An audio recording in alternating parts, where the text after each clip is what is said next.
What's up? What's up? It's the Arthur Moats Experience with Deke. I'm Arthur Moats, and that's my main man, Deke. What's good, bro? Well, life is good. It was a great weekend. Undefeated again this weekend. National television performances this weekend. That was great. Got a chance to travel a little bit, kick it with some of my NFL Steeler guys, current and alumni. You know, got me a nice event that I get to host tonight, man, with some of the youth as well. Hence the reason why we got the 3:00 start time. Hard 4:30 stop too. Just throwing that out there on the front end. But you know, life is good. And Pitt won, so you know I'm super. We're back. Uh-oh. We're back. Why are you like this? We got a quarterback. We had a tight end playing quarterback. Yo, why are you like we this? were 1-4. Now we have an actual quarterback. We beat a top 15 team. By double digits, by the way. Salute to my dog Deke. Salute to my dog Deke. What, just a week ago, your whole energy was like drastically different about this team? The problem is here's why.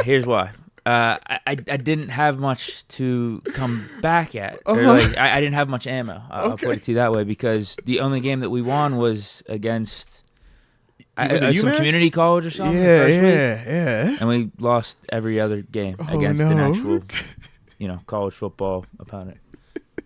That's D1. It just caught me off guard that you went to. It's like, yo, we back. Not that was a big win. Was Glad a big that win. we did that. We needed that to get, just headed in the right direction. My dog's like, no, we back. Let's go. Well, all those are true too, but we're Yeah. back. Yeah, like we got Notre Dame coming up here. We got Florida State at home. Watch out. Yeah. Syracuse on the road. I think we got a Duke game. Mm-hmm.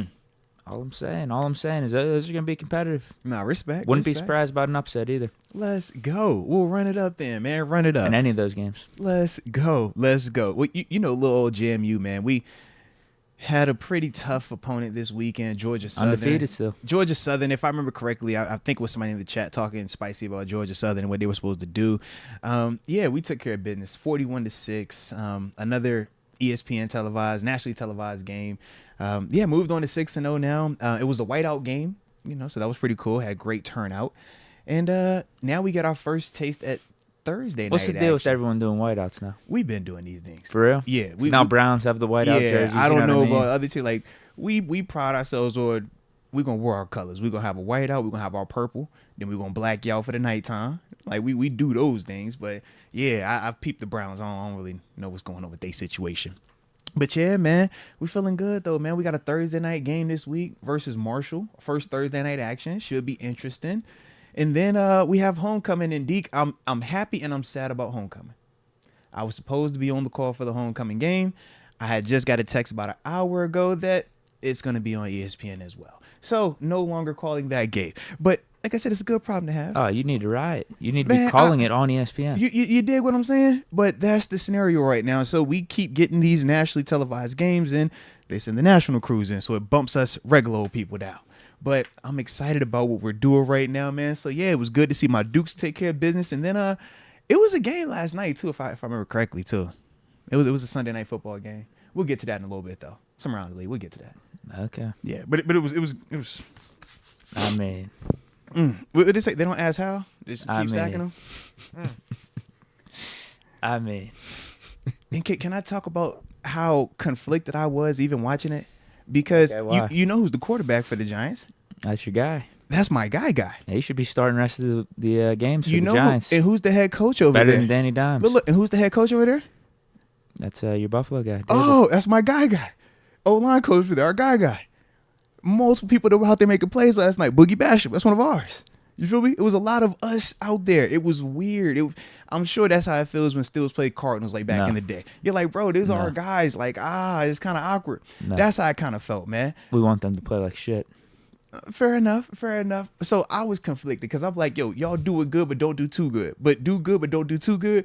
And ultimately, it worked out the way I needed it to work out. So we got one of those scenarios this week with Kevin Dotson and Keller Witherspoon. Come on, revenge game, baby, revenge game. And shout out to Dotson. I thought he looked good last week. Keller had some moments too, man. Should have had a pick. That's all I hear about Dotson. He's balling out for the Rams. Oh, yeah. Not surprised. Always thought Dotson was a good player. Yeah. That's why I got his jersey. But they got him back on the right side too.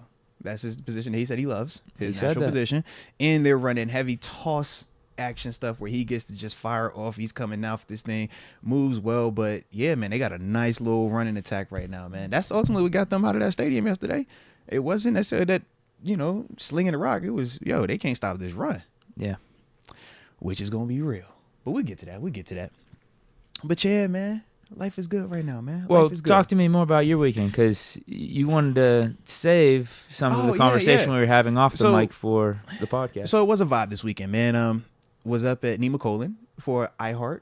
Shout out to the iHeart Media people. But yeah, man, we had a big, sponsor event, man. Weekend getaway type thing. And I got to golf first off. Shout out to Mystic Rock, excuse me.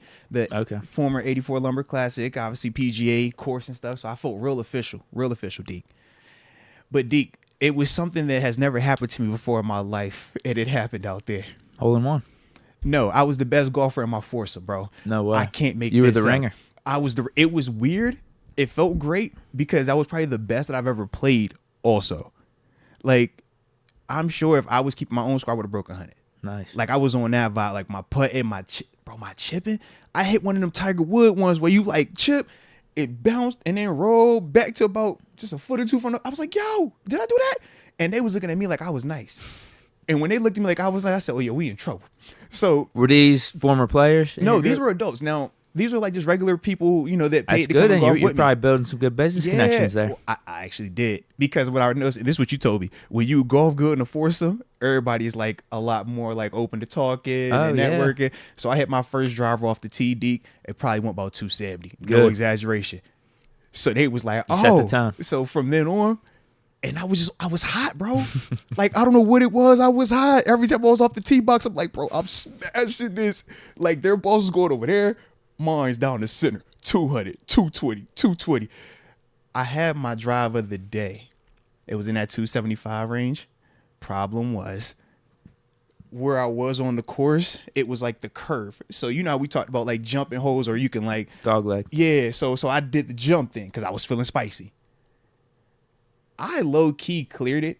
I don't know where it bounced to. And I feel like we lost it in the woods. But we saw it hit. And it was like, yo, that's the...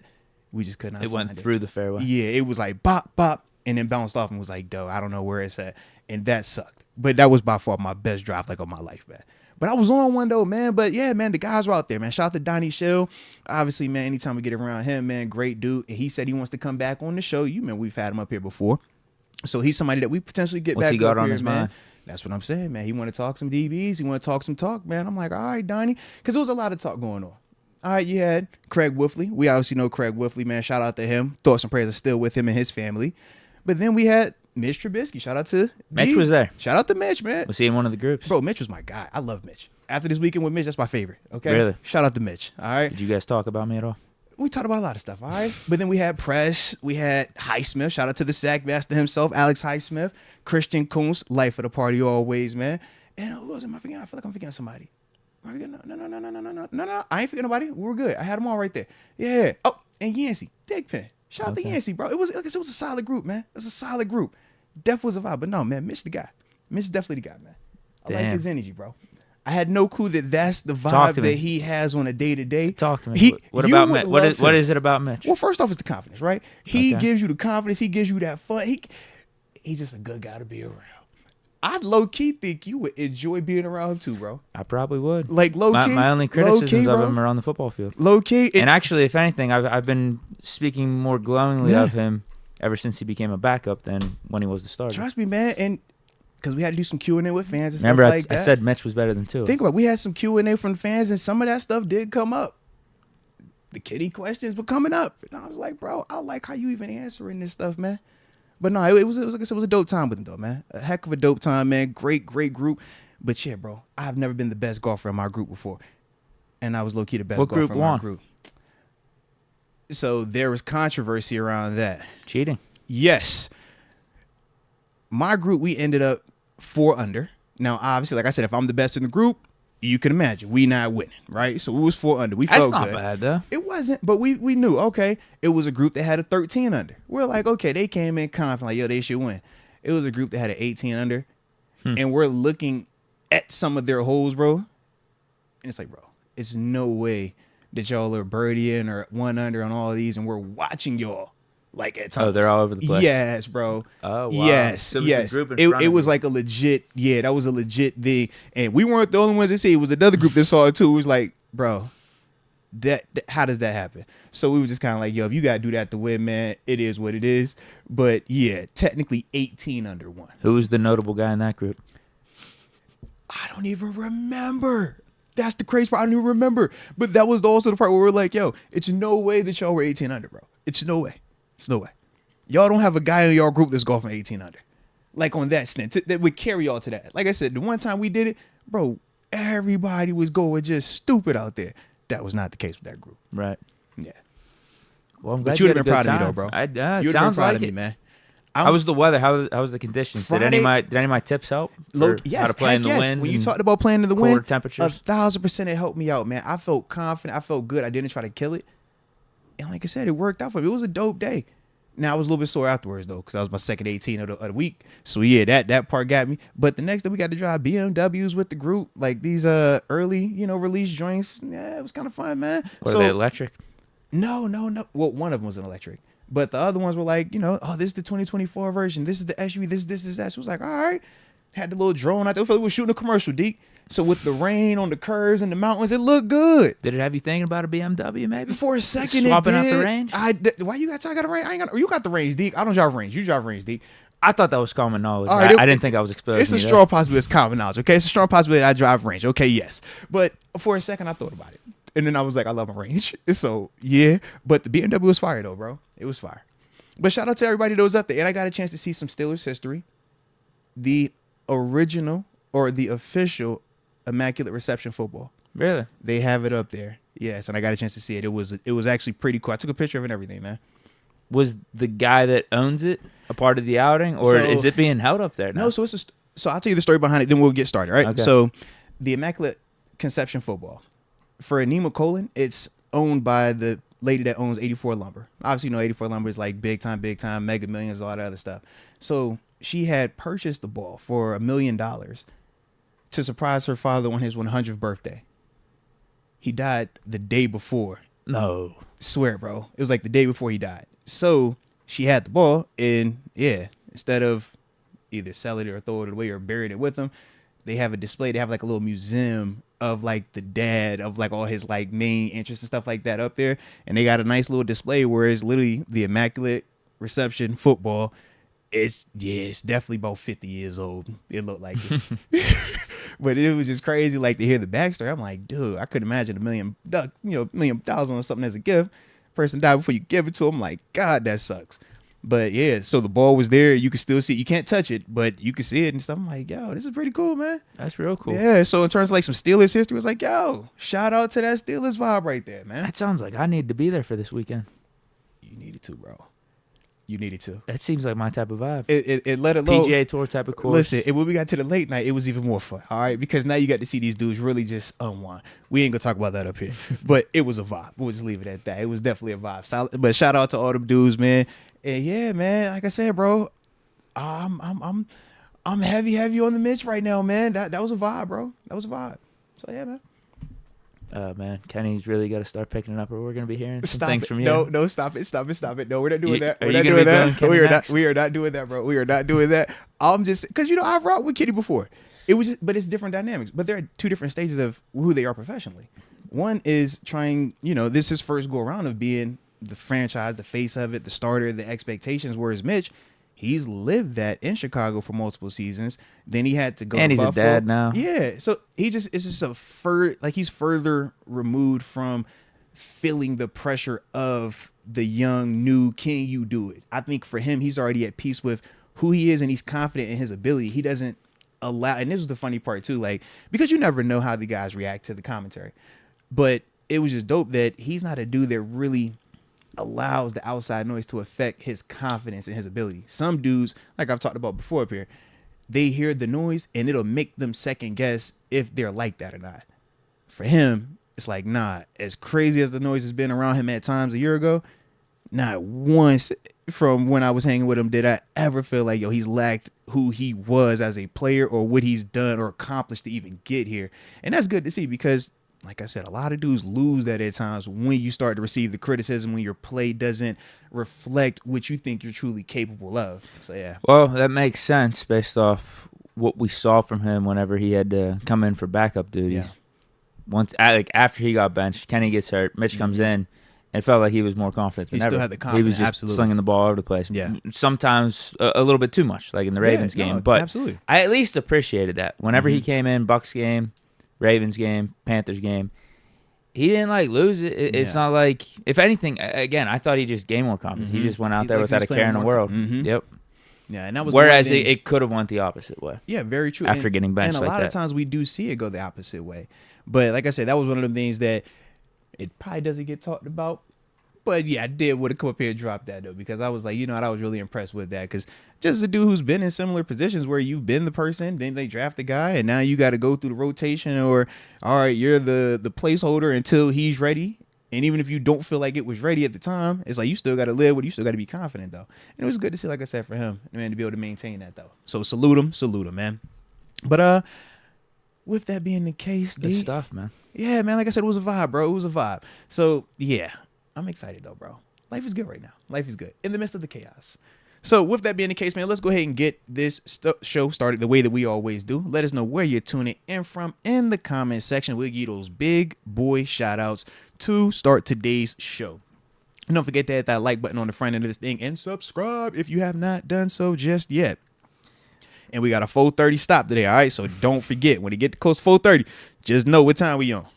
Tommy Vincent, yo. What's good from the 928, Mojave Valley, Arizona? Let's go, man. Shout out. We also got Camonier, the 802, Green Mountain that's State. that Green Mountain. Heck yeah, man. Heck yeah. Quan Summer, 323, Watts, California. Shout out to Watts. Absolutely. We're going to be out there in Cali. We'll be out there in Cali in a couple of days. Go out there and take care of business. Still a nation. Let's go. How about this one? David Anderson says trade Gunner for Juju. Shout out to Juju, man. He ain't doing anything for the Pats this year. He's not. I mean, I guess it could make sense. For us. I don't know if I want Juju back, though, to be honest. Okay. I could understand the thought process behind it. I could definitely understand it. It's almost the same reason why I wouldn't want Claypool back. Yeah. It's just, we kind of cleared the locker room from that TikTok era. I agree. I think I would still be more open to Juju if I agree had with you to on go that. with one of them. I'm with you on that. Because I'm like, even though I'm going to get everything that comes with Juju, I know for a fact that Juju on that field, he ain't turning down no slow. He hitting whatever, and he going to compete like a son of a gun, man. Yeah, he could be a good blocking receiver for us. Good little slot guy, potentially. Yeah. Donald Copeland, 412, Hill District. Shout out to the Hill Tuning District. Let's go. Ryan McPherson, 480, Gilbert, AZ. Mr. Malvo, 562, Long Beach, East Side. Keeping it rolling. East Side. We got Richard Arbiza, 310, Carson, California. And I'll say three more. Craig Ellis, 717, Lancaster, PA, as always. Yes, sir. Kenyon Benning from the 505, Albuquerque. What's up? Let's and Jace go. Roman, 512, Austin, Texas. All right, I'm going to tap in on just a few, and then we'll roll with it. All right, I got Hollywood 931 tuning in from the 931. He says, what's good, fellas? Man, living our best life. You know we can't complain. X Concepts tuning in from the 724, Claridge, PA. And he comes through with Fire MC. And I'm not talking Canada specifically. He can get it too, though. Who's MC then? Mason Cole. Oh, shout out to Mason Cole. I was like, who's MC? All right. And then we got David Soto from Chicago. And I will end it with the homie President Nitty. Tuning from the 419. He says, Moats and Mitch got that Bills blood. You're right. I totally forgot that. Damn. You know, of everything that was talked about this weekend, the Bills actually did not come up with me and him. We talk more Bears than Bills. I don't think Bills came up at all, man. Which is kind of crazy when you think about it. Yeah. To be honest, I forgot he was on the Bills. I low-key did, too. Yeah, I was like, yo, Chicago and Pittsburgh. Yeah. It was just the year in between Chicago and Steelers, and he was the backup. He had the Jameis Winston year. We talked about, just go buy you some time. Right. All right, you want to hit these supers? Man, then? let's do it. Because like I said, man, we got 4:30 date. 4:30 because I got big boy responsibilities tonight, man. We're hosting an event, little accounting and finance, man. I gotta lead the way, Deke. Okay, put on my versatility hat. Should I stay in my Bills polo or my Bills hoodie as I go to the Steelers practice facility today? I mean, it'd be funny. I don't think. I Do a think. vlog of it. Do a day in the life. Boy, stop. Man, you just. I would pull up at that game. Oh, Moats. Nah, bro, you ain't coming in here today. Get my alumni card revoked. Deke, stop that, man. Ryan McPherson, if Trace doesn't work out and he's with P2's contract, and with P2's contract up / retirement in the next year, he's already got him retiring.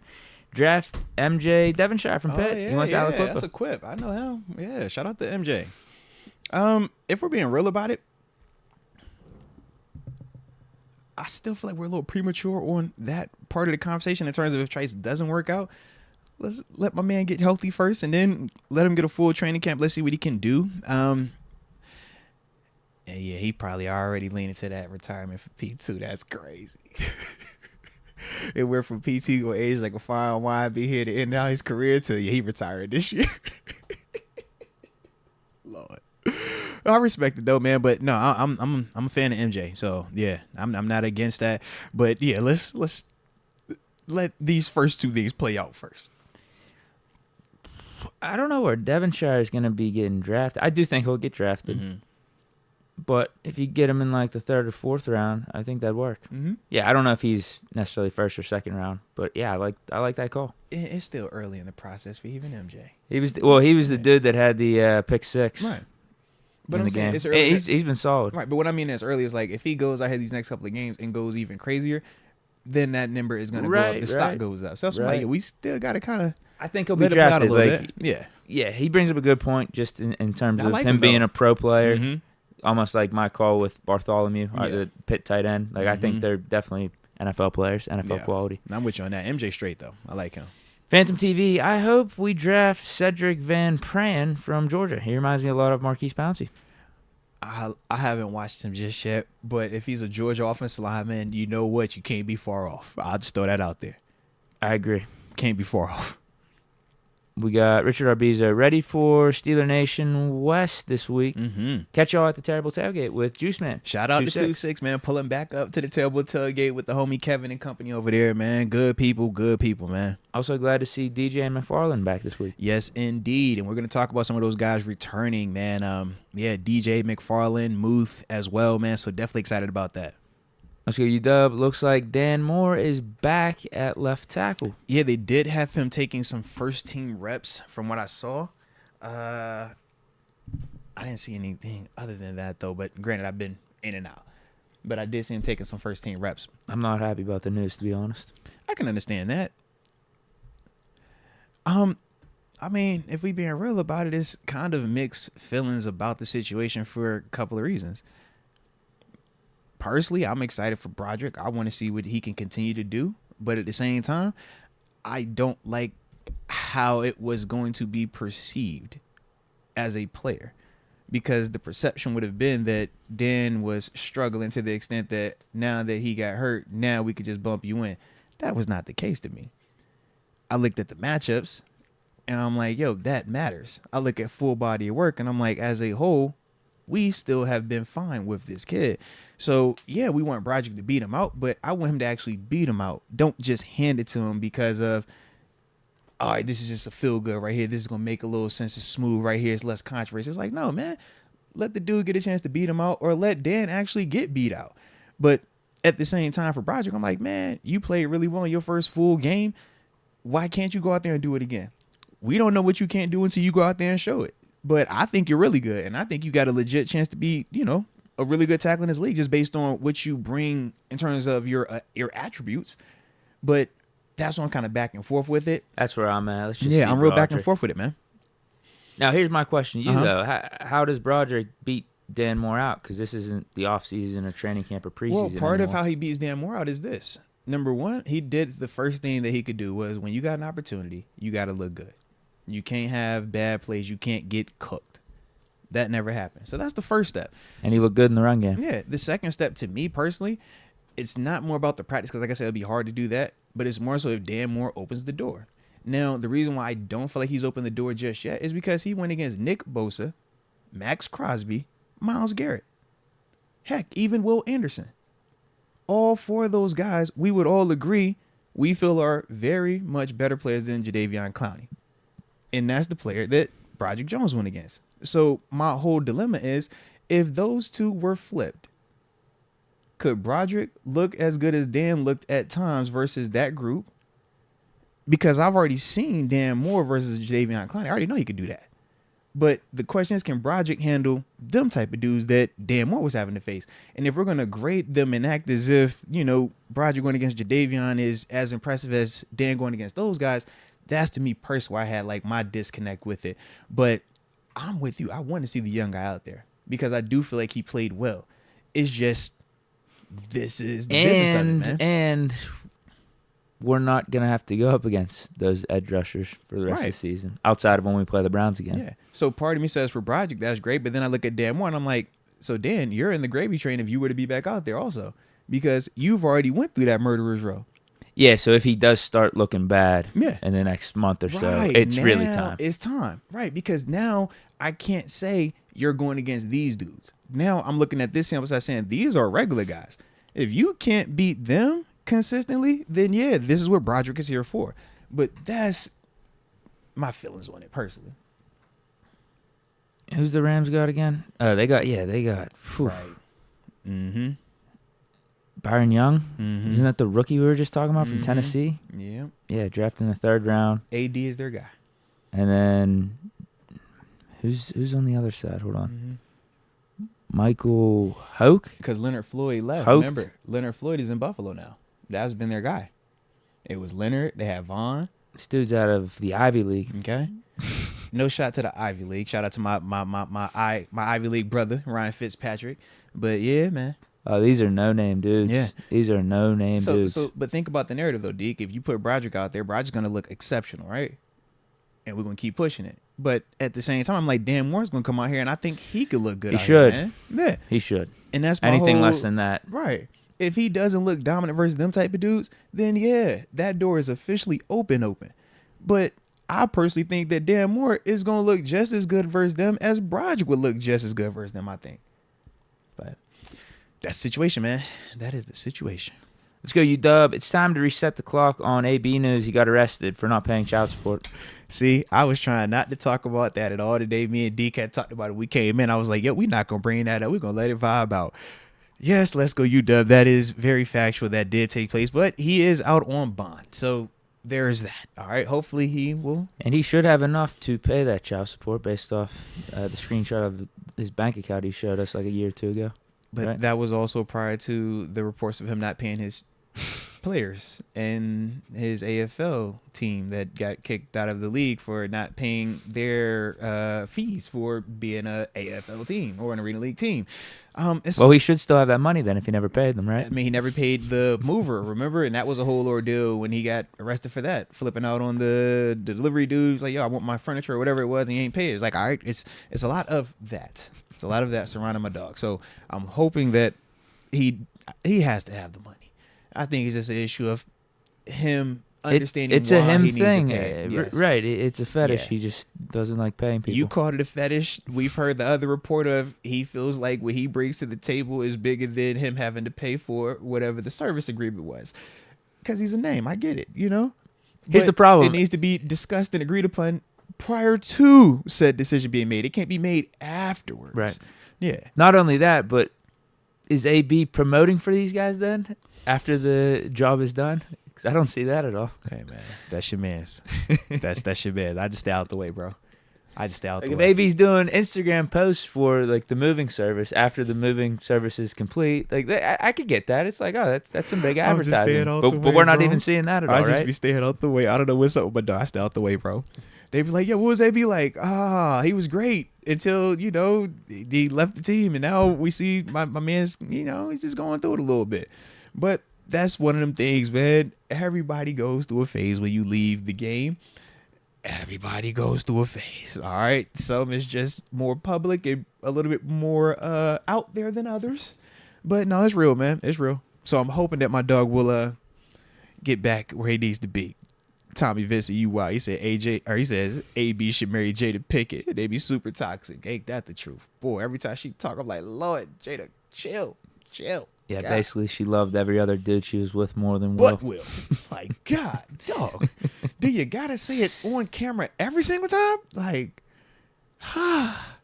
Did I see something that she blamed the Yes. slap Yes. on Will Smith? Like, well, I don't even know why he did that. He called he called me his wife. I ain't never heard him call me that. And buddy, I'm like, really?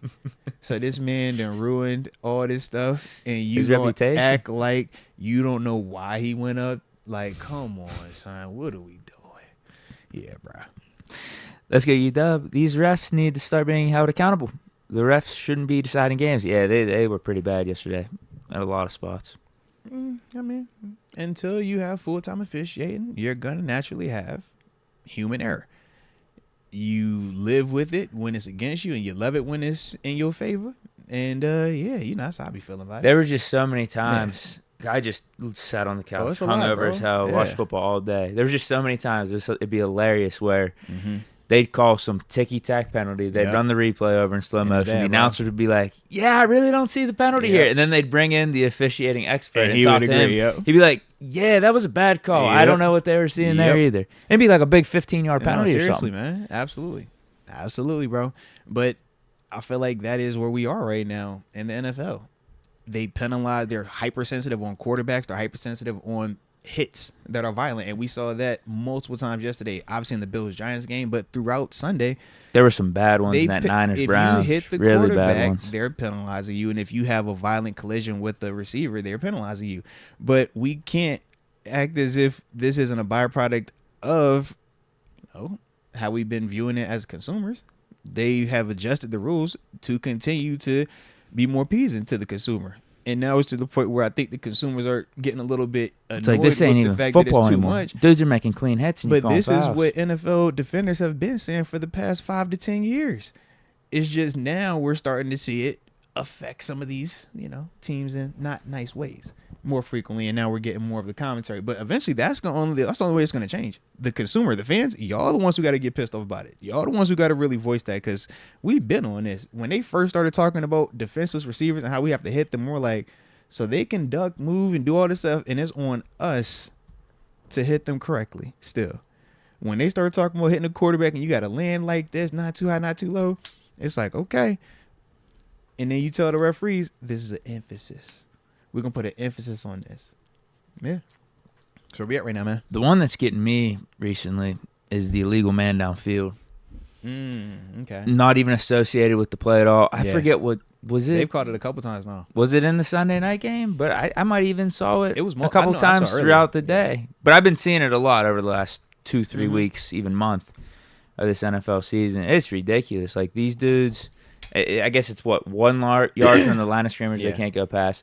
But then the officiating expert that came on and explained why the ref called it in one of yesterday's games, he was like, yeah, you're allowed to go past the 1 as long as you're engaged in the block. Yeah. And he was like, that's what I saw on this one, so I don't know why it was called. But it's also a gray area because that's been the whole RPO situation. Because as a defender, if you're 1 yard downfield, bro, that's a run play. Period. But because we've allowed the RPO in, once again, offensive rules, now the debate has been, oh, yeah, if you're engaged with the guy, yeah, you can be past that. And we're like, no, because that's still run blocking. How are you going to be a yard upfield, but yet you throwing the ball? Like, that's cheating, essentially, with the rules. But because of offenses, they want them to be able to have the RPO and really have success. That's their variation of it. And it's like you just got to kind of deal with it, but they allow it. So teams got a better chance to move the ball on defenses. If you can't run it, then you get a chance to pull the run and throw it. If you can't consistently beat the press, well, now you get a chance to run. And if the team cheats up, now you can pull it out and get you a quick one. That's what it's for. I mean, just to keep the flow for offenses. Help them out. Why aren't we taking advantage of that stuff? We do. We just don't execute it to the same extent. But it's also a dangerous play at times if it's read wrong and if it's not executed the right way. I don't want Kenny running that often, though. I know TG brought that up. I don't either.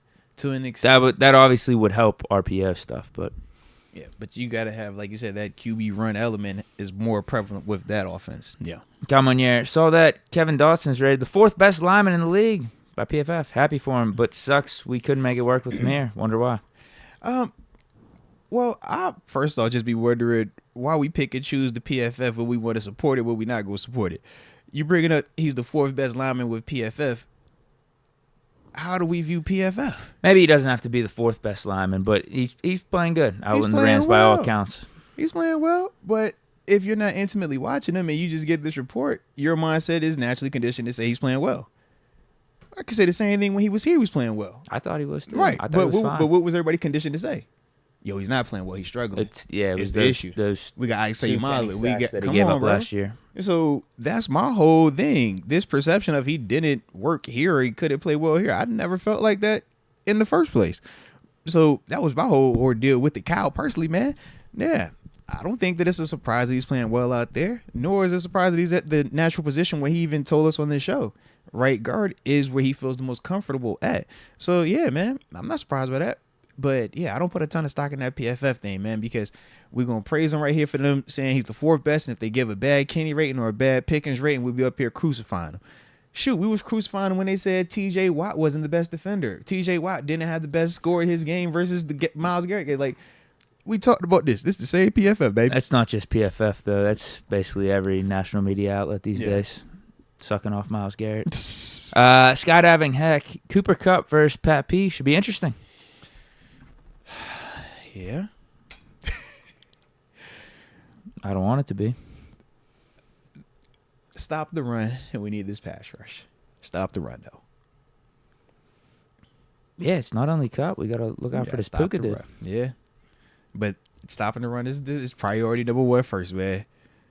Hopefully we're not doing the whole benching the rookie thing on defense. I want JPJ out there. I want to see what he's got. I would agree. Nick Donegan, 23. F the Browns. Niners were getting me 49% off Mount Mike Pizza. Okay. Let's go. Oh, he said they didn't get it, though. Dang. That sucks. Here's what sucked yesterday for us being on the bye. Literally, everything that could go wrong did go wrong. Very true. Every AFC team won yesterday. Every team in our division won. And there were some AFC teams that lost just because there was AFC versus AFC games. But the AFC teams that we wanted to lose were the ones that won. Yeah. Like the favorites in some of the games. Like Jaguars beat the Colts. I probably would have preferred the Colts to beat the Jaguars. Because Reggie, he might be out for the season. You see that? He had a little shoulder sling going on. What other AFC games? Well, Jets, even yesterday against the Eagles. Like, I was rooting for a close game. I was rooting for it to be interesting, but not that interesting to where the Eagles lost. Yeah. For the Eagles to beat the Jets, because now all of a sudden Jets are 3-3. All these AFC teams. Now it's another team, another team in the mix. It's stupid. Jets got Super Bowl aspirations though, man. Don't let that. Don't. You're not walking that back now. Me?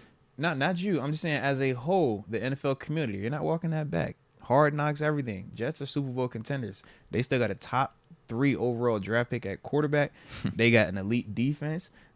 We not walking that off. We heard all offseason about this team. The Jets like that. I don't either. That's why we ain't gonna let them minimize. They do have a legitimate defense. Yeah, yep. And Zach Wilson is playing better. They 3-3, so they still got everything on the table.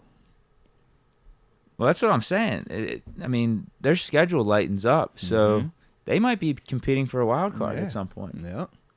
There's just a lot of teams in the AFC mix right now. Whereas the NFC, it's like a top 3 or top 4, and then it's a huge drop off. Yeah, but no, we'll take care of business though. We're gonna be fine. Yeah. Myron Bennett. If we talk in wide receiver trades, why not Henry Renfrow? Separation has been a critic of our group without Deontay. Him in the slot with DJ back would solve that. He was one of the names on my trade list. Yeah? I wouldn't mind that at all. They don't use him at all out there. You want to get into some of the names? Renfro's one. We could talk him. Yeah, let's talk real quick, man. We can talk real quick. Get a little around the league real quick. Maybe talk a little bit. If they'd be willing to take on a good portion of his contract, because I'd say why not? He was 15, right?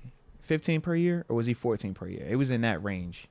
Yeah, I remember when he was one of the first ones to get the deal. Yeah, I think he has one more year left. Could be a cap casualty situation, but I think you'd still have to take on a decent portion of dead cap. I could double check it as we go through this, but for sure. In terms of just being a complete receiver, guy that has had success in the slot and getting separation, being a QB friendly target. He does that. I don't know why the Raiders haven't been featuring him at all. Is he healthy? I'm not sure. about to say, because that's the only thing I could think of. Well, all right. So I did watch a whole Raiders video. It was like a Raiders like fan analyst or something on YouTube that was breaking down why they're not utilizing Hunter Renfrow like they did whenever like Gruden was the coach. Right. They got him running a bunch of different routes. They don't have him doing stuff closer to the line of scrimmage, like 5 yards where out. he's centered around the ball. Yeah, now they're like sending him on like full routes, 10, 15 yards down the field, and it's just, I guess it's just not working. Style, he's not featured in their offense. Yeah. Like he's still getting playing time, not to the same extent, but he's out there and he's just not getting targeted. Yeah. Yeah, that's interesting, man. I don't think he's hurt though. You were legitimately asking, like, is he hurt? Because my thing is, I'm like, I don't think. Yeah, Hunter's definitely talented, man. Talk about creating separation. He is one of them slot receivers that creates a ton of separation. He can do it in a hurry when healthy. Scott Heck did bring up the fact Jacoby Myers is out there. He's on my fantasy team. Too. He's been cooking. He's definitely been cooking this year. So that also probably is at play. Yeah. So we had Devontae Adams, Jacoby Myers. Yeah, because when Renfrow made that Pro Bowl, wasn't it just like him and Waller? Waller, yeah. That was before they got Adams. And yeah, you're right. They brought in Adams. They traded for the Patriot Connect with McDaniels and Jacoby Myers. Yeah. All right, so yeah, dead cap wouldn't be bad for Renfrow next year. It'd be $5.5 million. His cap hit's 13.7. That's still his cap hit this year's 13. Now I don't know. Again, if a trade happens, what portion of that we would have to take on. So if Raiders were able to take on a fair amount of his contract, now, do you I would think do it's necessary though? Even though we got Calvin Austin here. That's the thing with Deontay coming back. It's a good question. Because that's my maybe you only give it hiccup. time. Maybe you give it time because trade deadline's what, end of October, first week in November. We got about 3 weeks. See how the offense looks like with the other receivers once Deontay comes back. Okay. If we can't find that solid 3, maybe you do make the trade. If Calvin Austin isn't developing like we're hoping, fully, like we got the big play from him. Remember we talked about it. We got the big play, but we still need some more. I need more of that big stuff, or just more consistency out of him. And he's having flashes. There is on occasion where you'll see some glimpses of it, and it's like, all right, but just because he's young, you just need more of it, more consistency with it. He's very talented though, and that's the exciting part. That's why I'm kind of like, if we bring in Hunter, I do feel like Hunter plays more now, but I do think that hurts Calvin a little bit because it's going to stunt his growth. And I don't know if I would necessarily want to do that. I kind of like this idea of him growing with Kenny, growing with Pickens, 100%. growing with DJ. And I just think like, because you got an Allen Robinson, and he missed all of last year already. So I'm like, I got my vet now. I do think Hunter would give me a little bit more at this stage than Allen Robinson with ball in his hand. I think Hunter gives me a little bit more with that. But in terms of having the veteran in the room that can create separation, I do think Allen Robinson has been giving us that consistently. And when Deontay comes back, that's going to alleviate a lot of the Allen Robinson pressure. Because right now, GP is getting number 1 corners. Allen Robinson is getting number 2 corners. Once DJ come back, all that bumps down. And that's the part for Allen where I think that we'll see him even have an uptick in productivity along with GP and Calvin potentially. Yeah, it's fair. Don't know if it's needed. Yeah. I like him, though. Could help. I definitely like his game, though, but man. If Austin does develop and the fact that we're getting DJ back, it might be overkill. Yeah.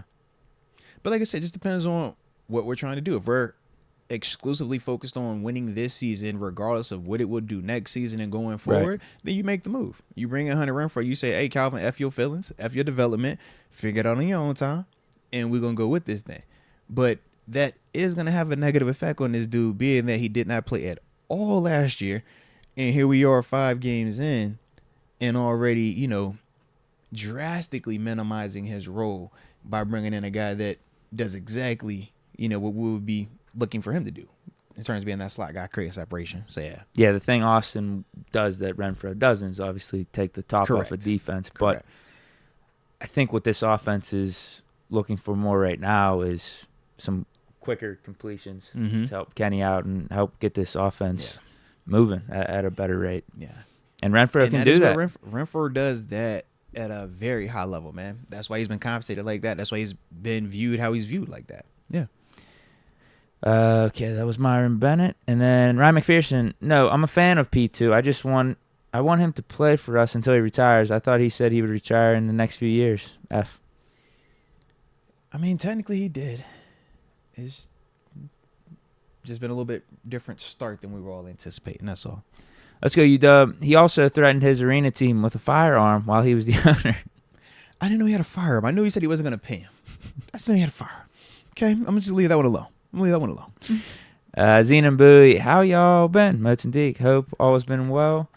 With that being said, Deke, I hope you're ready for this week at Notre Dame because it might get ugly for y'all. Oh.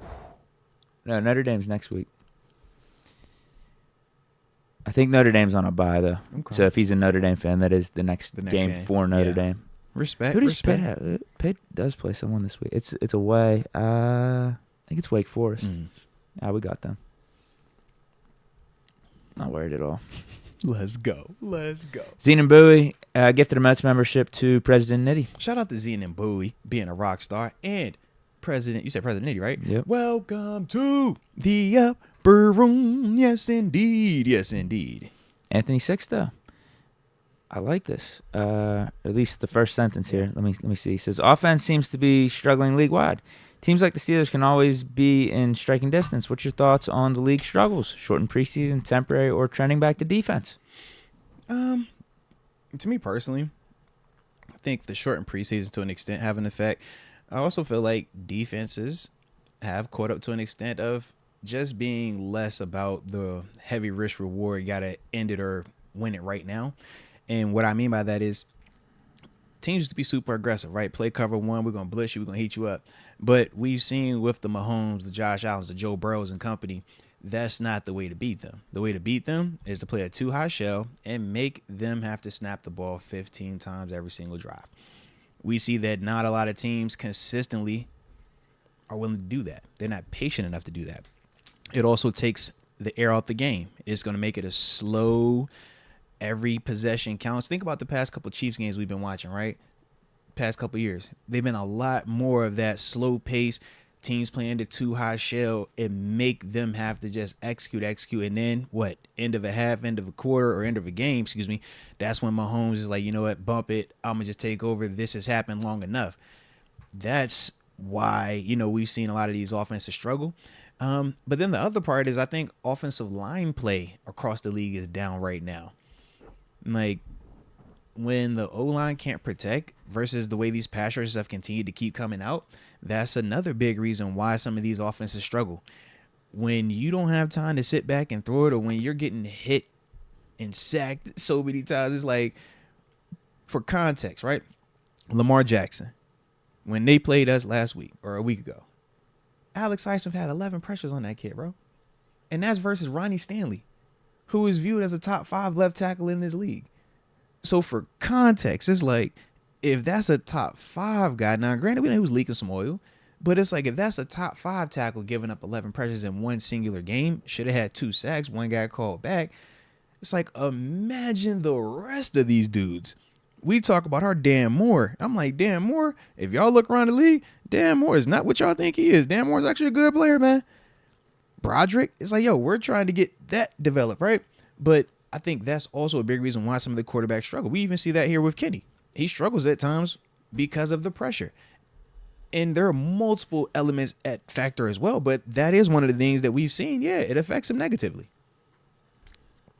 Yeah, that's what I thought yesterday. It went back to a lot of our conversations from last week with the offense, and just seeing how some of these teams were winning, and it was ugly. Yeah, and it was ugly. So, yeah, maybe. I mean, yeah, no one's sticking out right now because you look at the Chiefs on that Thursday night game against the Broncos. What they put up, 19 points. They were struggling. Bengals got off to a hot start, but then didn't they only score, 17 total points? Name a team that's dropping 30 every week, 400 plus total offense every week consistently. That's the misconception. But here in Pittsburgh, we get so enamored with the fact that we haven't had 400 yards of total offense and 30 points in X amount of games that we will blind ourselves to the success that we have been consistently having. Whereas you look at some of them other teams, it's like, yo, they might score, but they're not as consistent as we are. Now, granted, we know the same 4 teams that we going to bring up. And it's like, yeah, if that's the 4 that we chasing, I get it. but we can't let that forward make us think that we not doing. Because those offenses will struggle. Correct. Particularly against good defenses. Now, our defense hasn't been as good as what we thought. That's a problem right there. To an extent, they haven't. But at the same time, we could also say that they have because they've gotten us out of multiple stadiums. Just not consistent throughout this season at least. Right. But my thing, again, with the offense, I'm not looking for the 30 points. I don't care about the yards. I just want to move the ball. And the competency, man. Yeah, I just literally want to move the ball. Gotta look competent, man. Play good complementary football because even though the Giants, what was the final score of yesterday's game? 14-9. Kind of like 13-9. If it wasn't for their, stupid call at the goal line or whatnot, they would have had maybe 12 points. They could have had 14. Yeah. I know it came down to the end, too. It technically wasn't a stupid call. It was a check call. We all want checks, right? We all terrible. want checks. You get you a check, and shout out to my dog Tyrod. That's a vet. Dude that's been to a Pro Bowl, has actually ended the drought for Buffalo, right? Timeouts, that's terrible. No, but let's talk about it, all right? Because this is part of my issue when everybody wants to throw all this on Kenny Pickett. Let him be able to audible. Let him be able to check. You got the Tyrod situation where that's a 10-year vet that's been here, has success, started and everything. And even him in a moment like that where that's still the correct check based on the box count and the look. But situationally, it's not the right check. Those are all things you got to learn on the fly. And that was after he did what? Scrambled, got out of bounds, and that was still a questionable call. And this is what they At least he got out of bounds. Yeah, what happened on that? Did he just not realize there was 10 seconds left? I think he just blew his mind. I think he just had a bonehead where he's like, yo, this the he look. He didn't even try to hurry him back right. up to the line of scrimmage. But when we're talking about playing in these games, it's like, bro, it's so much that has to be done right when you're throwing all that on these dudes. So when I look at Kenny after 17 games, I'm like, yo, I know we want him to have all that ability and to execute at a high level and this and that. But I'm like, it's still multiple people to varying degrees. Geno Smith.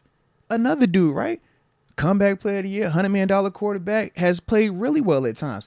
You saw him struggle yesterday. You saw him make some bonehead decisions. You're like, dang, Geno, what you doing? In the red zone. Bengals got blessed. But that's part of the thing when we're talking about Kenny's development. It's like, man, Kenny can get to what we want him to get to, but let's not lose sight of two other one's a second rounder. One's, I think Tyrod was mid-tier round, but two dudes that have started multiple times in this league have had success taking two teams to the postseason. And even them, they struggle at times. So once again, with Kenny, understand it's going to be better out the bye, but there's still going to be times where he's going to have some mistakes, some bonehead plays. And those were two prime examples. And I want to use them versus the traditional names of Joe Burrow. Well, they're struggling Allen, too. Tannehill, Cousins, because that still is a little bit far away right now. Whereas Geno, Tyrod, to me, I'm like, yo, let's get to that first. Cross that, and then we can worry about the next group. But if we just shooting for that one right now, man, it's going to look real crazy at times. But that's kind of, I'm like, yo, them dudes are struggling with the same concepts right now that we're trying to get Kenny to get more comfortable with. Well, here's what I was going to say. Like, even with the Giants yesterday having Tyrod Taylor and only put up 9 points, again, could have been in the teens, depending on how those goal line situations went. Both end of half, and then, right? end of the fourth quarter.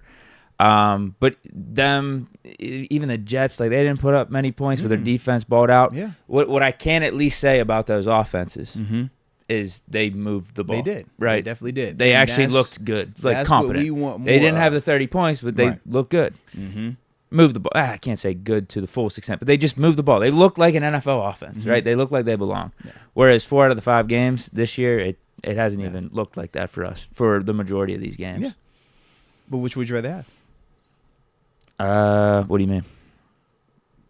The two scenarios you just broke down. Which would you rather have? Between what? What we've currently done and what our results are versus what you've currently seen from those other teams and what their results are. Which would you rather have? Well, Jets did win. I just want to win. At the end of the day, I want to win, but I need to know that we could start moving the ball in offense because that will be conducive for us winning going forward. Well, us consistently not getting over the 50-yard line isn't that helpful. Technically, it will be more conducive to your confidence in the team winning more because we've already shown that they are winning. We've talked about that. It's just not pretty winning, but they are winning. When we talk about is it sustainable, technically they've proven. I think we got some luck in our way, and luck or not, we've seen everybody gets lucky. Self-sabotage by everybody gets lucky at some point, right? Referee drop pass. Again, I will take that for these first 5 weeks. The offense just has to get better though going forward. Just I'm flat with you out. on that, bro. I'm with you. We got Steeler Nation on fire, but to your point, can we win? a la how we were playing 2022. We've been showing it. And then when you look around the league and seeing that like elite offenses are struggling out here. What about the almighty Kyle Shanahan and Brock Purdy? Yeah. There's another group. I know we say that. I don't know why people are shitting on Brock Purdy today. He led the drive at the end. It's because of Kenny Pickett. That's the whole issue. You know that. Purdy, I mean, that's impressive. You're having an ugly game, but then you come out and deliver on the last drive, get the kicker in the exact spot you need him to be in, 40-yard field goal, pretty much a chip shot these days. Yeah. And he just missed it. But Steelers fans are going to always feel some type of way about Brock Purdy. That's for the duration, because they both in the same class, and people have viewed Brock as the better player, the more successful player, and that's the Steelers we ain't having it. So, yeah, anytime Brock struggles, anytime it doesn't look like it's supposed to, man, we can't wait. But I do think that was one of them ones where it's like, yeah, you see a young quarterback who, even though he's playing extremely well, we all struggle. You're going to have your highs and lows. You even saw with Shanahan, no matter how great your scheme is, if you don't have the players available to you, you're still going to struggle. And that's the part where we've always talked about this 80-20% in terms of 80% of the success goes to the players, man, because they got to go out there and actually execute this thing and beat their one-on-ones, whereas the coaches, they're just in the back. They're calling it. They've done their studying. We're not minimizing them, but in terms of game day results, they only could do but so much. And I thought that was another one of them examples. I know when people get on Canada all the time, and I'm just like, yo, it don't matter if it's Shanahan calling that offense in San Fran. Y'all saw what that looked like over there. And why was it like that? Dudes weren't winning one-on-ones. At this level, at this league, you got to win one-on-ones, man. Refs helped the Browns, too. I will say that. In the other times, what happened? What would you call that? What? In terms of the other times, because you said the refs helped them. I said, what about the other times? They won their one-on-ones? No, I'm just saying in yesterday's game, the Browns, what was it, like 4 minutes left, 3 minutes left. They had their final drive, got extended by multiple terrible calls. But ultimately, the Niners got the ball back, and Brock Purdy led the final drive. It's just that dude's got to make the kick. So the kicker didn't win his one-on-one then, right? Across the board. I guess. I'm just saying the refs weren't good in that game either. That's all well and good. At the end of the day, if your kicker wins his one-on-one, which is making the field goal, I'm not disagreeing with you. Bro. Yeah, that dude's got to make the kick. End of the day. Refs, all I'm saying is refs up the Browns stay in that one. Steel Nation on fire. TJ got fined for some BS. It wasn't BS. He got fined for taking his helmet off, which you can't do. And then the other one was when he punched homie in the face. He was trying to get the PBU, but he saw. Did they find that Chiefs guy? Everybody gets fined for punching a dude. Like if you're no, the guy that took his helmet off. Typically, yeah. If you take your helmet off, bro, you're gonna get fined. That's the rules of it. You get fined for it, and if you hit a face mask penalty, anything like that, you're gonna get fined for it. No ifs and buts about it. That's just how they do. Even if they don't even flag you during the game, they'll still hit you with that FedEx, bro. Steel Nation on fire. Peterson said he's gonna give more snaps to JPJ. I don't know if that's his call. I look, he was saying the same thing. Like, what you mean he said that? That's good that he's willing to. Shout out to the I didn't think that was his call per se. He's a jolly good fellow if that was his call, though, huh? Real self-aware. Yeah, just all about the team. Yeah, salute him, bro. Salute him. Let's go, UW. The Euro Football League is coming back next year. What you mean? Is he talking about a second league? Or yeah. And the full Europe used to be dope with the jerseys and stuff. I don't know. Let's go. UW is on top of that type of stuff too, so he would know. Yeah, I don't know how I feel about it per se. If I had to like go play in Europe full time, but I mean, yeah, it's a dope little opportunity for him at least. This was back in May. NFL announces no. That's talking about this regular season. It says NFL announces 5 games for 2023 International Series. So no, that's like the London and German games. Okay. Respect. I don't know where you got that from. Google doesn't have it. Maybe you just found it on Twitter. Bro, NFL Europe is a vibe though, bro. Typically for the news, Twitter's ahead of Google. Heck yeah. Twitter's definitely ahead. Now, I don't know if Twitter's always accurate, but Twitter definitely going to have the info out there. Yeah. Damon Brown, what's happening in Deke and Moats? I just wanted to acknowledge JMU. Let's go. Due to how bad they murdered my boys this weekend, I talked junk last year when we won, so I felt only right to come on here to acknowledge the loss. Peace. Salute you. He just bounced too. You were the person I was referring to when I said that in the intro. It was some people up here talking some smack last time. Yeah, you was exactly who I was referring to. So I'm glad that you got the message, baby. Salute you. But hey, man, big time respect to you and your Georgia Southern squad down there. All right, man. Better luck next year. But salute you, baby. Salute you. No, if we were ever to get Addison, when would that be? In 3 years, because Minnesota's gonna have no Kirk Cousins, no Justin Jefferson, and they'll be like, yo, we need to blow it all up and reset, so we'll be able to get them there. Especially if they got to pay him. Yeah. And they don't want to pay him. They want to be in rebuild mode. That would be it. Yeah. Because I don't think Justin Jefferson gonna sign right away, bro. And I don't blame him either. I don't blame him.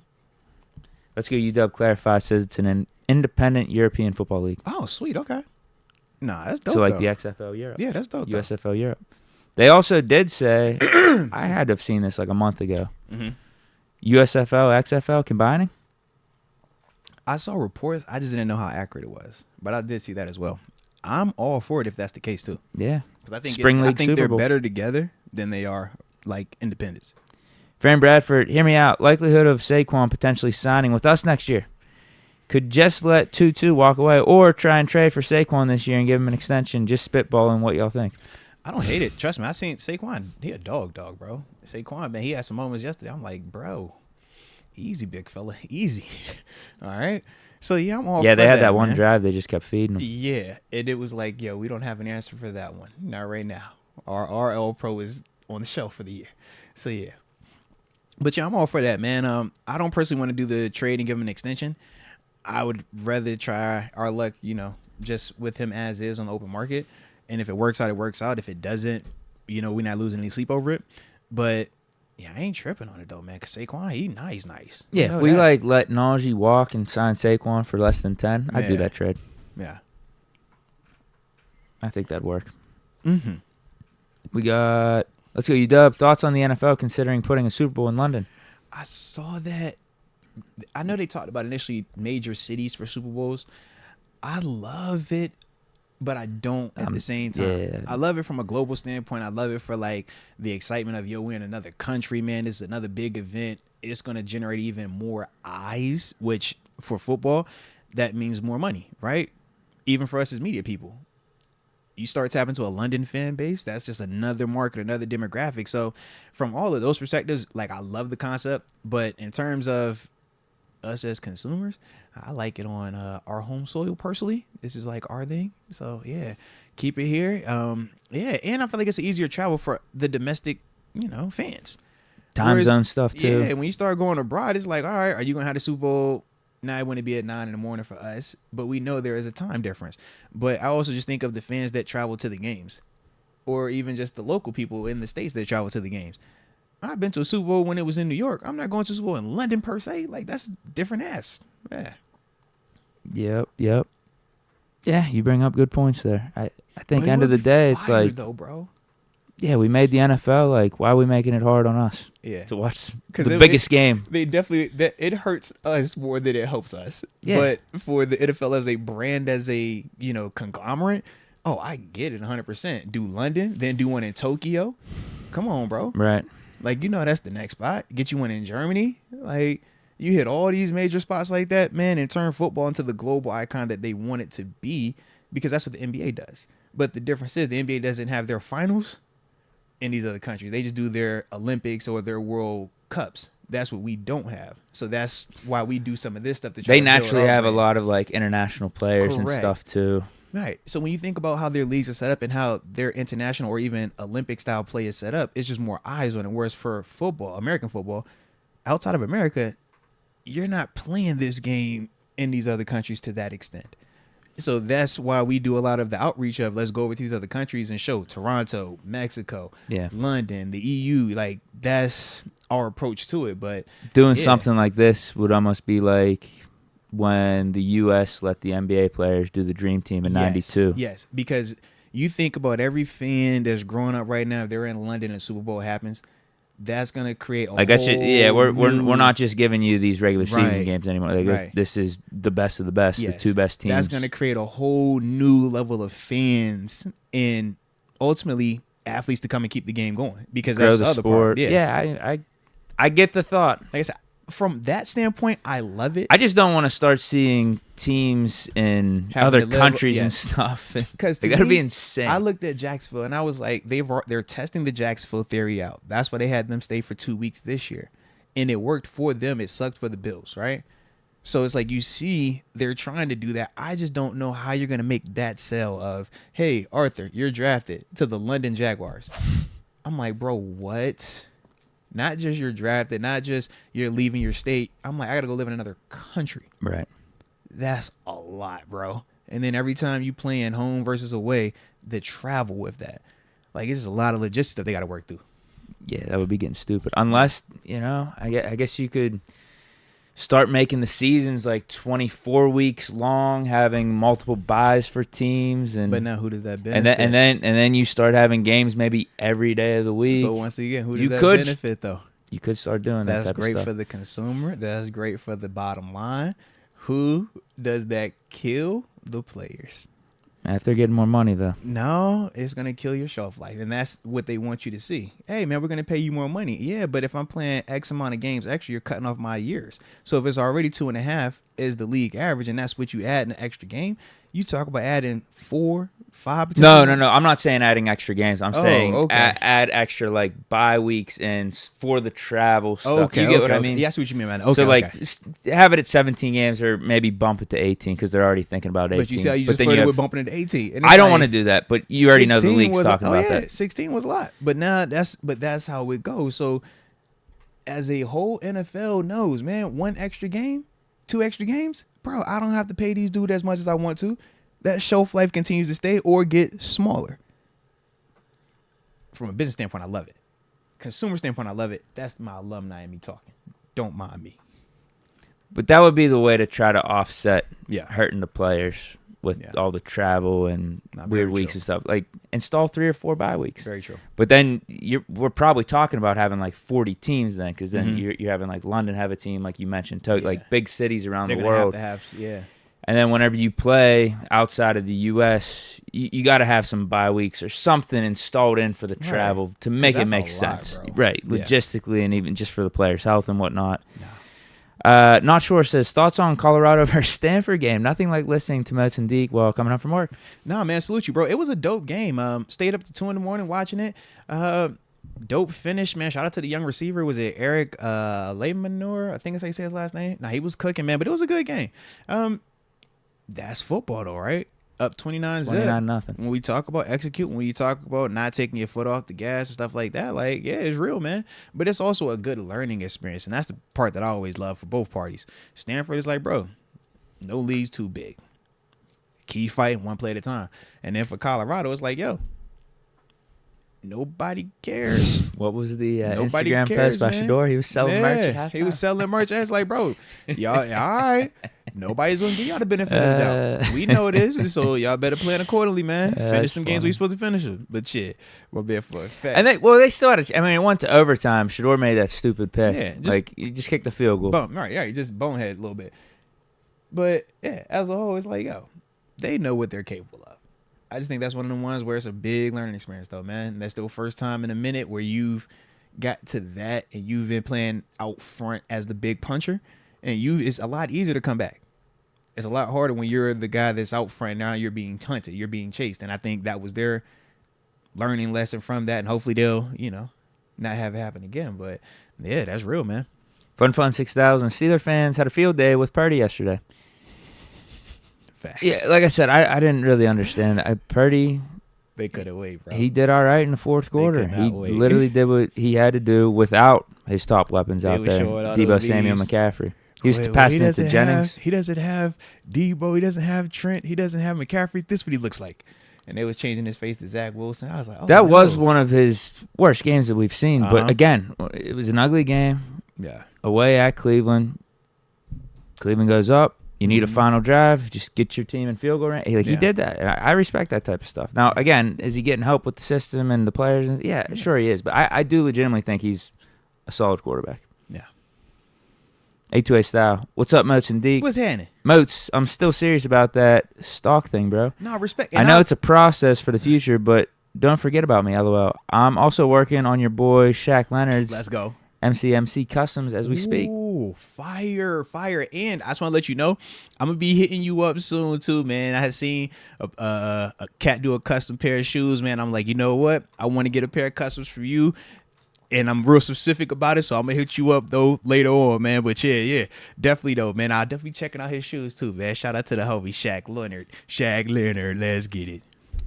Fun 6000. Hilarious how fans say put KP8 on the Niners and he'd do the same thing. So if we built a unit around KP8, wouldn't he be a system quarterback? Yes, fun. That is accurate. And that's the part that is very funny at times when our passion kind of talks us into something that we're like, yo, that is not a pro for us. That's a con right there. That doesn't work like that.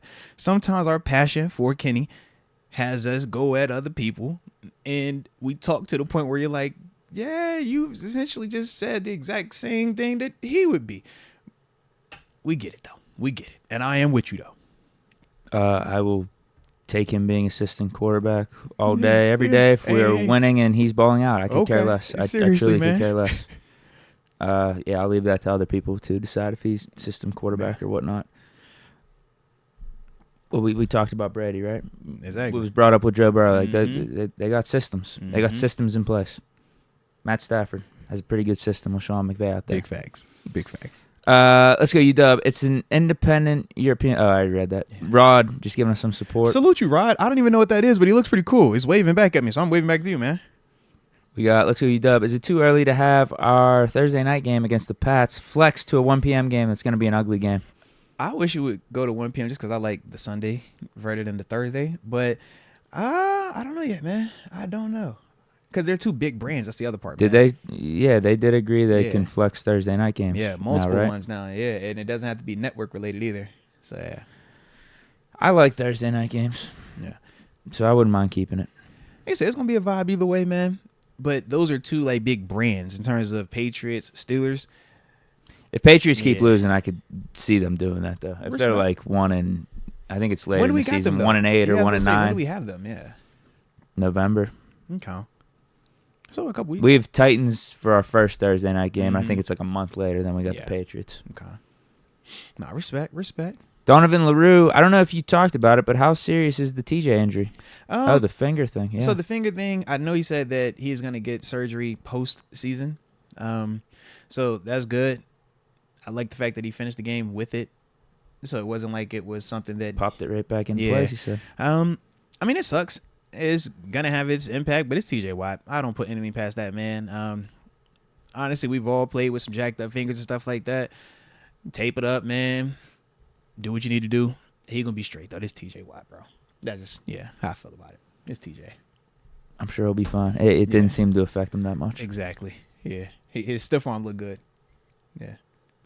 So what do we got now? We got 15 minutes left. This is actually perfect, Deke. 17 minutes. We're gonna get to our final thing that we're gonna discuss today, which is surrounding the post-bye week adjustments that we want to see from this team, man. We're basically just looking to find a couple of areas, specifically like 3 areas, that we want to see a distinctive or a noticeable uptick in coming out of the bye. All right, so y'all drop it in the comment section as well. We'll end it with this. All right, but for me, man, a couple of things that I had was this. I was looking at the secondary, and I would like to see more detail with them. And the detail that I'm looking for specifically is with their tackling. Think about, we've had multiple long runs that have taken place exclusively because of a DB's lack of tackling, right? Those type of things have equated to points being on the board.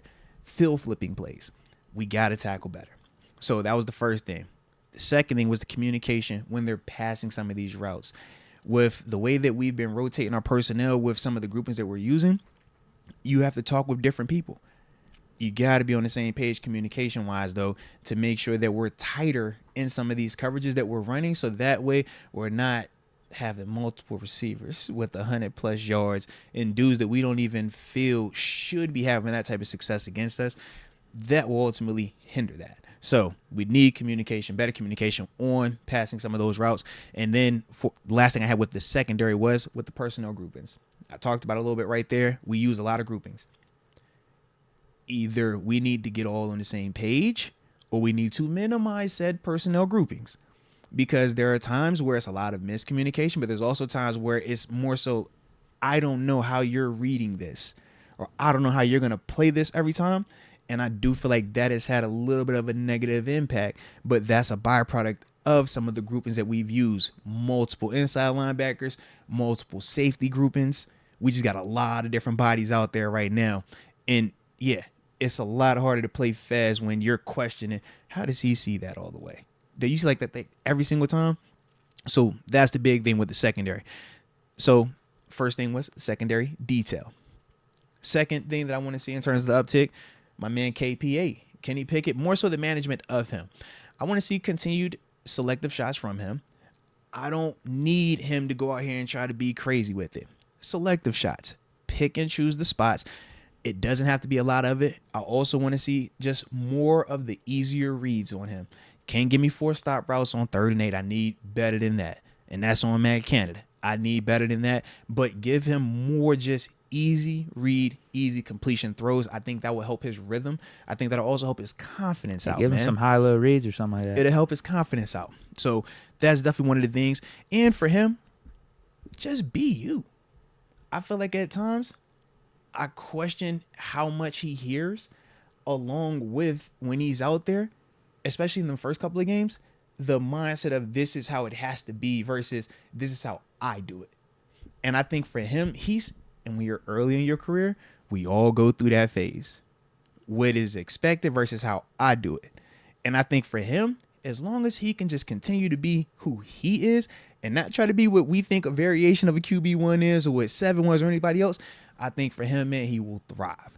But he has to just continue to be him, not anybody else. Don't try to keep it with that. Don't try to throw this. Don't try to respin this. Nah, do you, bro. Be you. If you do that, man, you're going to be fine. And then my last part was with GP and 30, I just want them to get featured a little bit more.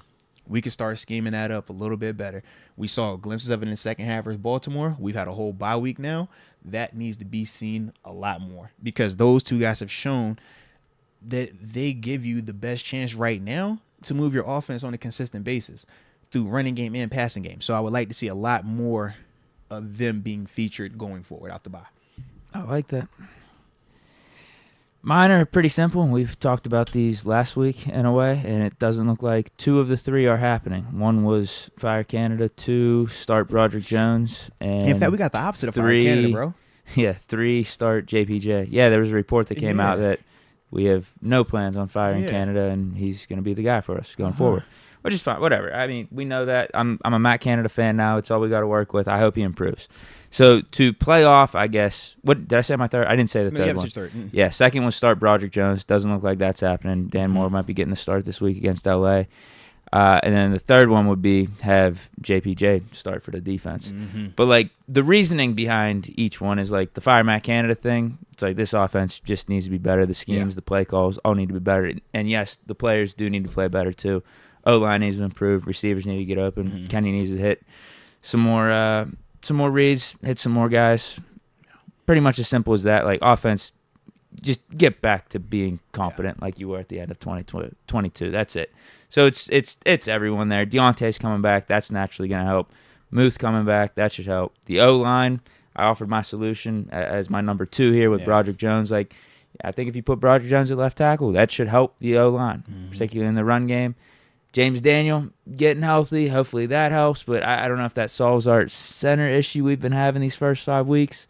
You could move James Daniel to center and then Herbig out to the right guard, but I do feel like maybe we give Cole the benefit of the doubt. Let's see how he looks coming. We're going up against Aaron Donald. You have a lot more size with James Daniels at center and Nate Herbig at guard, so that is an alternative. I think it would help with run game definitely, but. Yeah, you're right. We got Aaron Donald coming to town, man. So those would be all factors in play as to why our offense should get better after the bye. Just getting healthier. We could start Broderick. We're not, but I think this team's. I think it's going to continue to build. I mean, we do got young players and stuff. As bad as it has looked these first 5 weeks, it should be only going up from here. And thank God that we have 3 wins under our belt during. What probably was the worst time for this offense for this season. If this is supposed to be the worst that we're going to look offensively, and we've been able to win in spite of, just imagine when we actually start to click. That's the beautiful part of this thing, man. And then the JPJ thing, because that's the thing that sticks out to me on defense. I like what our inside linebackers doing. Have we been sketchy at times with the run defense? I feel like Cam coming back is going to help with that. Yeah. And I thought they did a decent job against the Ravens. Yeah. In the run defense. And then Marvin Leal supposed to be. I think he cleared the concussion protocol. Yeah, so I've been liking what he's been doing. And you talk about Keanu Benton, Ogunjobi, and then obviously T.J. Watt, Highsmith. They've been on another level. So I like that front seven, the pass rush, inside linebacker. I like what they've been doing. The thing that's just been sticking out is the secondary. Yeah. So that needs to improve. And you kind of talked about ways of doing that, and I'm gonna give the JPJ option. Start him. I think that could help as well. You know I love the JPJ option. Mm-hmm. Those would be my three things. Like the three like big headline were, fire Canada. Yeah. Start Broderick. Start JPJ. But like the crux of all of them, the offense needs to improve. That's the whole Broderick Canada thing. Play call schemes, O-line. Yeah. Kenny get a little bit better here. Receivers get open more. And then defense, I think secondary's just got to improve. Nah, I'm with you, bro. We got to be able to trust them better on the back end. X Concepts also brought up more play action pass. How you feel about that, man? Something different. Yeah. Something. We open for any type of anything, okay? We open for it all. Yeah, because we were doing that a lot last year. Mm-hmm. We were running the ball. We had our identity. Yeah. And then Kenny would step up on third downs or late in the games. Mm-hmm. It worked.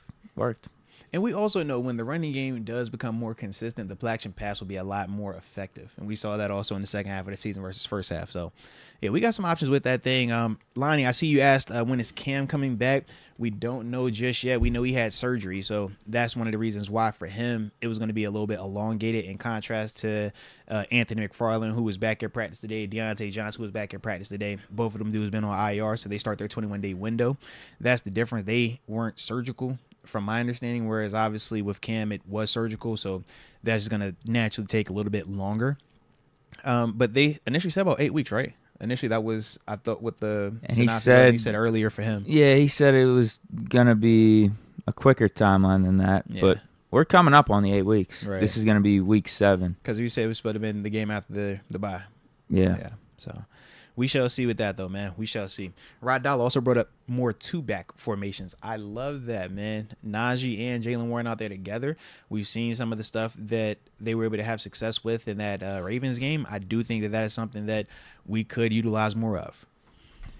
I'll read this super because it has to do with what we were talking about. He says, Tyler from the 334, how much improvement can realistically be made during the bye week versus moving on to next opponent every week? And Moats, why no master sesh on Najee? Now, salute you first off, man, and I'm glad you brought up the Master Moats film sessions. It's a lot of members-only Master Moats film sessions still available. Whoa. Some of those will be getting made public. I totally forgot to do that earlier. I'm glad he just said that. But in terms of how much improvement you can have during the bye week, a good amount.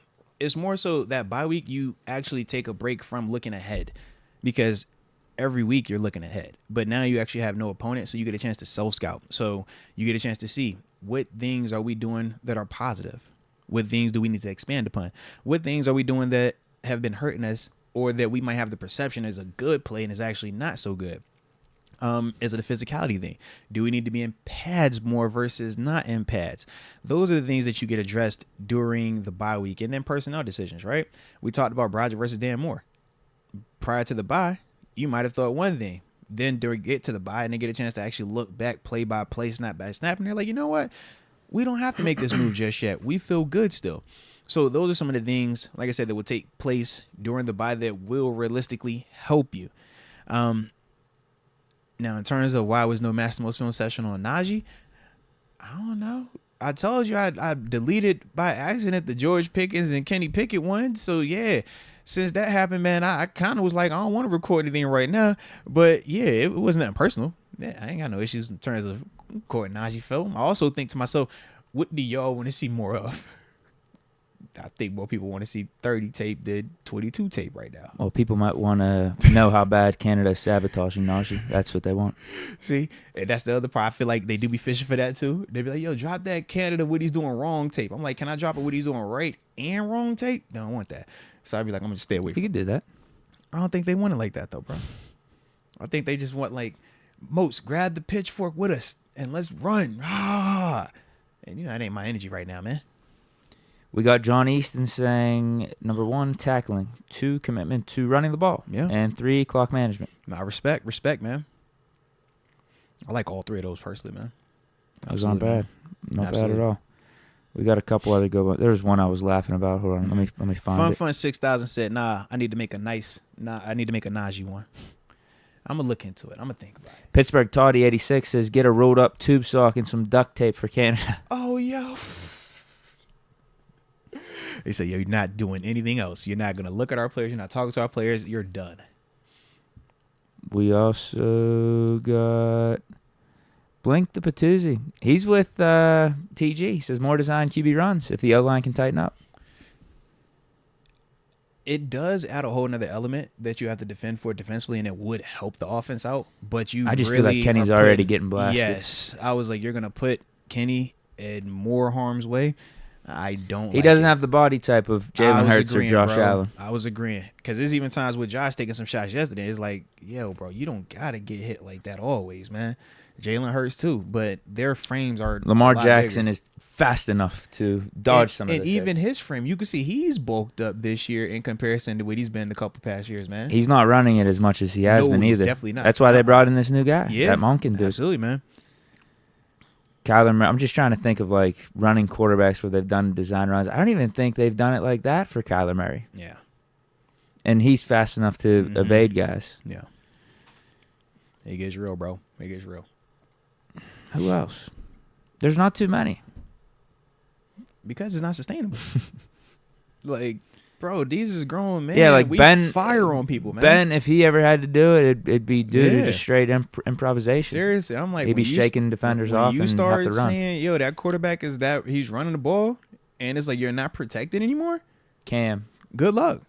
Cam back in the day. And we saw how that even has aged. It's like, man, that dude looked broke when he was in New England. Not from a financial standpoint, but like a physical standpoint. So, yeah, man. Russell Schwartz says, if I sucked at my job as much as Canada does, I'd have been fired quick. Just saying. Now, Russell, I get what you're implying. I do. I just don't agree with you on Canada all the way. Okay? That's I would just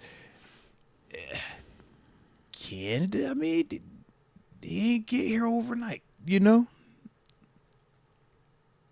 But I'm with you. I definitely feel what you're saying, though. Trust me, I do. But I'm like, yo, Kennedy done put in work, man. He done put in work. Knight Rider 16 says Muth coming back should be a big deal, but unfortunately it's not. Dude got 8 catches this season, so maybe he's saying get Muth more involved. That's not a bad strategy I would either. like that, too. You know, part of me when I was like featured GP and 30, I kept saying to myself, man, we can't feature everybody. So do I feature Muth in here, too? But I'm like, you know what? Let's bring him back slowly. GP 30, I think that is the best early on. Yeah. And naturally, Deontay. Yeah. But I feel like that's the type of player he is, so he'll get open quick for Kenny. Yeah. No, without a doubt. Without a doubt, bro. I don't think we shouldn't have to do anything crazy for him. Yeah. Like you're talking about potentially scheming more stuff up for Pickens, scheming some stuff for Jalen Moore. Deontay, that's just his game. Yeah. And that's going to help out Kenny in this offense a lot once he comes back, it bro. Should. Trust me, a lot. And it seems he's excited. I just need that hammy to hold up. I get nervous about them hammies, especially when you coming back. He got a lot of rest, though. Like this isn't him coming back too quick. If anything, no, it's the opposite. It's not even that. It's the nature of the position, though. Right. Your position puts you at high risk. You run, and you got to run fast, change direction, stop on the dime. Somebody pulls you, anything like that. Even if it's a PI. Shoot, we saw when Justin Jefferson got hurt. It wasn't even nothing dirty. He just stumbled. But when you stumble and you overextend, it's just that quick. And that's the stuff where it's like, we just got to be a little bit more, heightened awareness with it. But like I said, man, I'm trusting in them. Trusting in them, baby. 429. Perfect. X Concept says, biggest change, no more gunner. Can't go wrong with that. To an extent, Someone offered that, the Gunner Juju trade. Can't go wrong with that, man. So we will see. We will see. But that will do it for today. Like I said, man, I actually got to go do some other like work stuff, Deke. I go put some like regular like dress clothes on, some school clothes. All right. So I'm gonna get my school clothes on. But we back in the saddle, man. We're gonna get it to you like how we do it, as we always do. So y'all hit that like button on the way out of this thing, and don't forget to subscribe. We greatly appreciate y'all for rocking with us. And until next time, baby. Peace.